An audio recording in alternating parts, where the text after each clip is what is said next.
I'm back.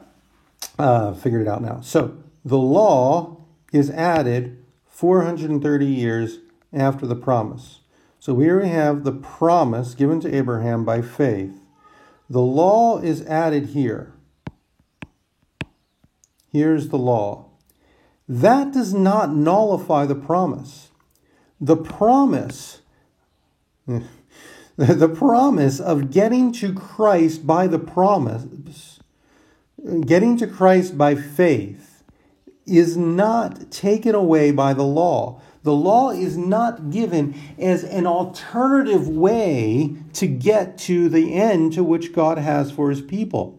It does not nullify the original way to get to the end that God has for his people, which was by faith in the promise, something that God would do. The law was added not as an alternative, but as a way to further along the promise. And how was it going to further along the promise? It was going to show people how much they needed Christ. It was to show people that they really couldn't do it on their own, that they needed help outside of themselves, that they were not able to obey God. So the law was not given as a meritorious system. The law was given as a reflection of God's righteousness, because the law does reveal the righteousness of God. As a reflection of God's righteousness, as a mirror of God's righteousness, as a standard of God's righteousness, so the people would realize that they fall short, and the only way they were ever going to be able to get to the end that God has for them is by grace. That's the way the law was given. But of course, they didn't want to use it as that train track to lead to Christ. They wanted to turn it into a ladder that's going to go up and try to get to favor with God at the very top. And Paul says that approach just does not work. Now, what does this lead to? Well, it leads to bondage. My summary here is that the Jewish approach to the law puts them in bondage. The law was not given for the purpose of merit, but the people want merit, right? We want a way to earn favor with God. We want to boast in ourselves. So they turn to the law in order to get it, in order to get merit. But because of their sinful condition, they do not actually produce real righteousness. Their only recourse is to go back to the law and strive even harder, but this only results in more sin. Now, Paul says here, talking about the Jewish unbelief in 2 Corinthians chapter 3, but their minds were hardened. For to this day, when they read the old covenant, that same veil remains unlifted, because only through Christ is it taken away. Yet to this day, whenever Moses is read, a veil lies over their hearts. But when someone turns to the Lord, the veil is taken away, is removed. So, in other words, the Jewish approach to the law reveals the hardness of their hearts. It reveals the fact that they don't want to submit to God's righteousness and get a free gift. They think that they're special and want to hold on to their special status of having the law. And so they insist on using the law as a way of earning favor with God. And this results in bondage. They are trapped. They are stuck. Now, finally, what gives Paul this perspective on the law? How did Paul come to this realization? Did he spend years as a Pharisee striving after righteousness, and only after years and years of this did he realize it doesn't work? I'm never going to get there. And then he came to this conclusion that the law was not able to produce righteousness based upon his experience. No, that's not how it worked. That's part of the bondage of the law. Because if you're convinced that the law is what is the way of salvation, you can't turn your back on it. Your only recourse is to just double your efforts and strive even harder. And you just keep going around and around and around and around, and you don't get there. Paul did not come to this realization about the law because he looked at the failure of his own efforts. He understood this perspective on the law because of the death and resurrection of Christ. In Galatians 2:21, Paul says, I do not nullify the grace of God, for if righteousness were through the law, then Christ died for no purpose. In other words, Christ's death on the cross as an alternative way of getting me righteousness, as a righteousness that comes apart from the law, testifies clearly and loudly, more than anything else, that the law is not a means of earning that righteousness. Right? Because if we could get righteousness through the law, then God would not have sent Christ to die on the cross. Christ's death on the cross as a way of getting righteousness by faith shows once and for all that the way of earning one's righteousness is indeed a dead end and will never achieve what we hope it will achieve. And Paul says, but whatever gain I had, I counted as loss for the sake of Christ. This is right after he talks about all those badges that he put on, right? He put on those badges thinking that they were accruing righteousness, thinking that they were advancing himself. But then he realizes, no, that I thought was my gain is actually my loss for the sake of Christ. Christ transforms his perspective on merit. And he sees that anything that would tempt him to put confidence in the flesh is now no longer something good because it'll be, one more rung in the ladder that he can use to climb higher. It is actually bad because he realizes that this whole approach of climbing higher and higher is flawed. It doesn't work. Instead, he seeks a righteousness based upon Christ. You see, Paul's understanding of Christian morality is not that he has a different system of morality than non-Christians. Maybe non-Christians like pride and selfishness and self-indulgence, and maybe all these things that the non-Christian might seek. And a Christian, on the other hand, is going to seek humility and love and selflessness. It's not simply that we have two different sets of virtue. It's rather that we look on virtue in a completely different way. The non-Christian way of looking at virtue, and by the way, that non-Christian way would include both the Jews and the Gentiles.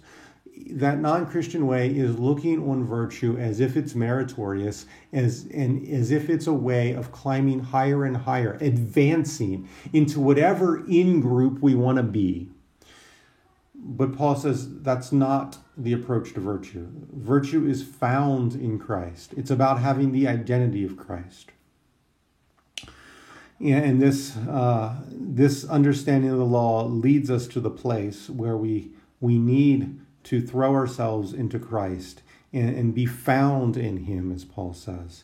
And that's the topic that we're going to turn to next, the righteousness that comes from faith. There's one more verse that I meant to add there. What then becomes of boasting? It is excluded. By what kind of law? By a law of works? No, by a law of faith. See, the law of faith, in other words, faith in the gospel, excludes boasting. Boasting is that approach where if I get to a higher rung, I can boast at what I have achieved because I have achieved it. Key word there is I, what I have done. And Paul says we can't boast because we aren't on a meritorious system. We're in a system of receiving our righteousness from outside of us. Again, that leads us to the point of where we need to understand of that righteousness that comes by God, from God on the basis of faith. But first, let's look at a true-false question here. True or false? Paul's disagreement with the Jewish leaders concerned whether or not the law accurately represented the holiness of God. The Jewish leaders said that it did represent God's holiness, while Paul said that Christ represented the holiness of God. Is this true or false? It's a little bit tricky. What do you think?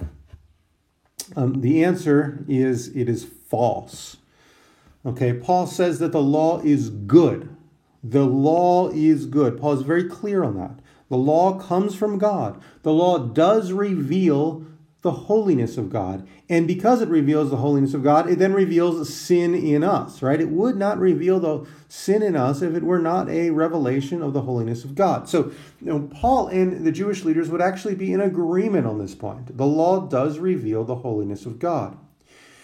It reveals, it reveals sin because it actually does represent God's holiness.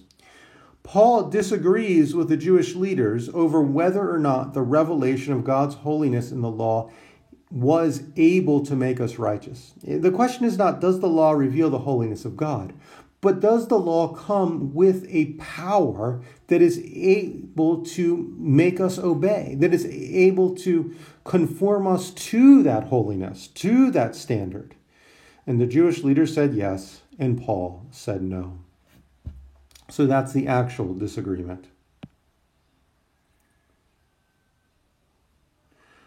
Okay, that ends our lecture here. As I said before, this lecture, the way I'm doing this is a review. I would love your feedback now that you've reached the end. I'd love your feedback as to how it's been listening to these lectures. Tell me, can you read them? Is the font too large, too small? Am I going too fast, too slow? You tired of the yellow and want the red? I don't know. Whatever feedback you can give me to help make me have some pointers to do these lectures better. I'm not a professional here at delivering online content, and so this is my first go at this. I've never prepared these kind of lectures before. So please give me your feedback.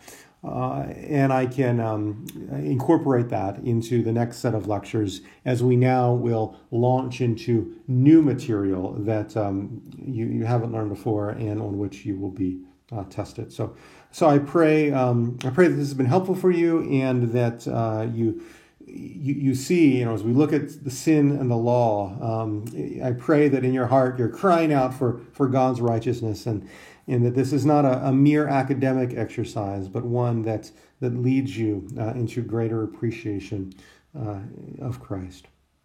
Well, I'll leave you now and join you next week. No.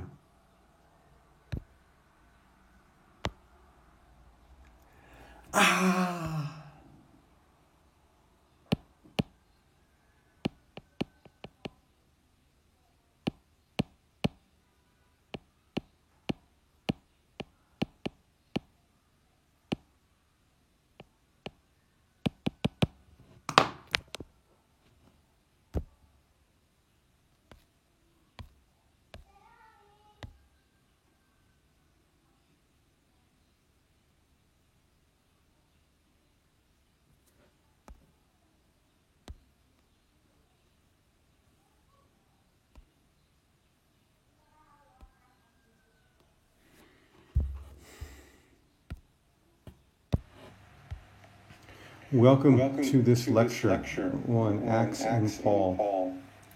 Well, before we move into new material, I thought it would be helpful for us to review some of the ground we've already covered.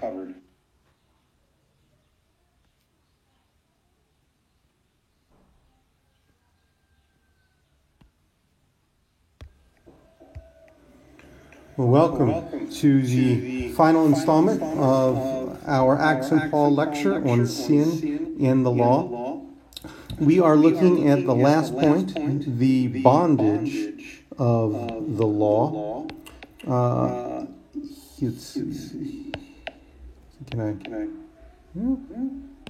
Not what I want. Here we go. Okay. Yes, we're looking at this last point, the bondage of the law. And what this really does is it looks over everything that we've got in the sense of no longer existing, and in the sense that I have reached the end, the goal. This is what it is all leading to. Here's the arrow. What is if the law is an arrow, what is it pointing to? It's pointing to the end of the law, the goal of the law, is Christ. Christ is the goal of the law. So we have the law is pointing to Christ. The law is pointing to Christ. The law should lead us to Christ. That's how the law should function. Or Galatians chapter 3. Now you should read this whole chapter to follow all the ins and outs of Paul's argument, and there are a lot of ins and outs. But try to briefly summarize it here. Galatians 3, 17 and 18 says, "This is what I mean. The law which came 430 years afterwards," and he means 430 years after the promise to Abraham. The promise to Abraham. The law came 430 years after the promise to Abraham, does not annul a covenant previously ratified by God, so as to make the promise void. For if the inheritance comes by the law, it no longer comes by promise, but God gave it to Abraham by a promise. Okay, what's Paul saying there? Paul is saying that Abraham has a promise. That promise is ultimately, too far here. That promise is ultimately Christ. Christ is what is promised Abraham. And it's by faith. Abraham is promised this. And if you think back to when Abraham is actually given the promise of the land and the seed and be a worldwide blessing, which Paul is saying ultimately culminates in Christ. Abraham is given that promise unconditionally. It is a promise of God. God says he will do it. It's not conditional, but unconditional. It's based upon a promise. God says, I will bring you here. Paul says that ultimately is Christ. That's what it's pointing to. Now, the law was added 430 years. Let's see, try to change colors here. Ooh, that's not what I intended. Let's see here. Oops.